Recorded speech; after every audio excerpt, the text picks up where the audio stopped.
You weren't feeling like this 3 days ago. You don't have to be feeling like this 3 days from now. You just need to get through this moment. So, my name, Tim Haughian. That's an Irish name, Haughian. I grew up in Saskatchewan, spent my 20s working in a national park as a nature interpreter. Meanwhile, I was putting myself through school and I became a teacher, specializing in biology and art.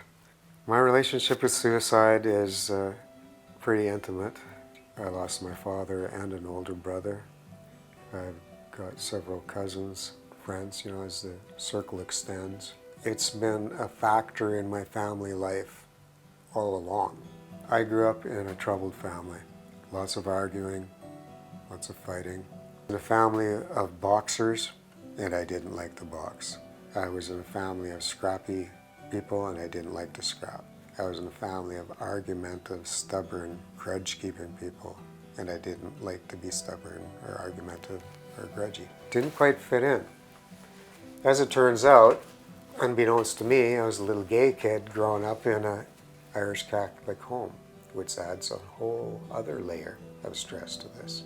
As I grew up, I was this kid that didn't fit in, very unhappy in my family that I tried desperately to help but couldn't save. I can look back on it and remember just how incredibly unhappy I was and how often I would repeat over in my head, I don't want to be here. My dad, I think, had a tougher upbringing than I did. I know that he had several serious depressive episodes while I was growing up. By the time I was in my early 20s and I'd already moved out of home, there were several times I'd head home for family emergencies dealing with attempts at suicide that he had made. It was kind of off and on throughout that decade until I was probably close to 30 when he actually took his life. A few years later, I had an older brother that took his life. The feeling that I should have been able to pick up on it, I should have known, I should have helped him. I've come to believe that depression is almost like a survival strategy. It's the body and mind's reaction to stress and trauma is just to go into this place where you keep yourself safe, even if it is like very self-serving and self-pity and all the introverted stuff that comes with depression. There was a time in my life where I wished I could just stop feeling. It made me feel a lot. I can understand now, but I was very confused at the time because I was just miserable. I think that suicide has it written into it that the survivor, the people left behind, end up feeling guilty. They all think they could have done something. If only I'd said this, if only I'd noticed that. It's a decision made by somebody else that you haven't got control of. The end result is everybody ends up thinking they should have been able to do something about it. It did prove to be a very difficult year that year after my dad died. I was going to school, trying to write exams during the grieving process. All I wanted to do was escape it all, get away from the city, get away from the rest of my family. Ended up going back up north and hiding again. I got lower and lower in my mood and ability to accept the way things had gone. I suppose that I was just in my early, I was about 30 when I considered suicide. So much of what was going on in the back of my head was I wanted to understand what was going on in my dad's mind. It eventually led to me getting really high, really drunk one night and going out in a blizzard and just letting myself fall asleep in a snowbank. I'm pretty thankful that at some point I roused enough to actually think about what I was doing. And two things occurred to me. The first was that I've always been a nature guy. I love nature. And here I was using nature like a sword to take my life, and that just didn't seem right.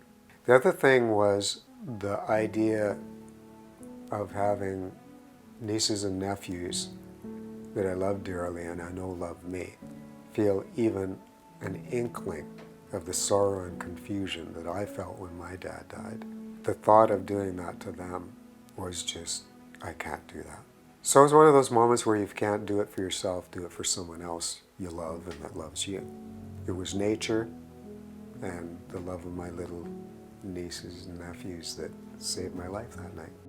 Pulled myself out of the snowbank, went back home, got on the phone, called a friend, and told him I needed to come have a talk with him. And I was on the beginning of my road to understanding how depression, in a sense, had been ruling my life, and to take charge of my own emotional health. I know that I was not thinking clearly at the time. Depression was doing the talking. In healing through this, I've come to the point where I could forgive myself.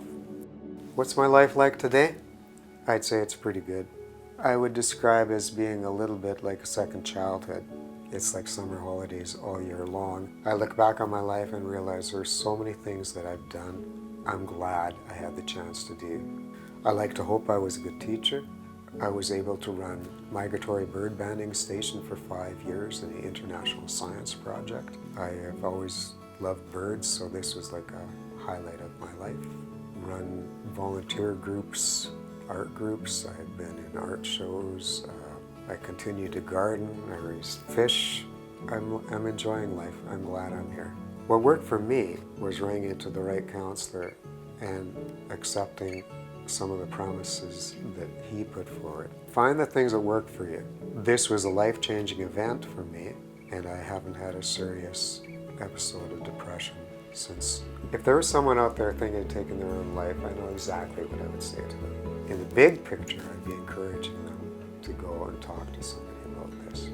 I think keeping it silent means it's not going to be silent for you. The voices in your head will get louder and louder, and that's depression talking, and they're lying to you. You need to talk to somebody that's objective, outside of the barrel that you're lost in, who can talk to you about what you're going through. In the moment, what I tell them is, you weren't feeling like this 3 days ago. You don't have to be feeling like this 3 days from now. You just need to get through this moment. I'm here with you. Just get through it.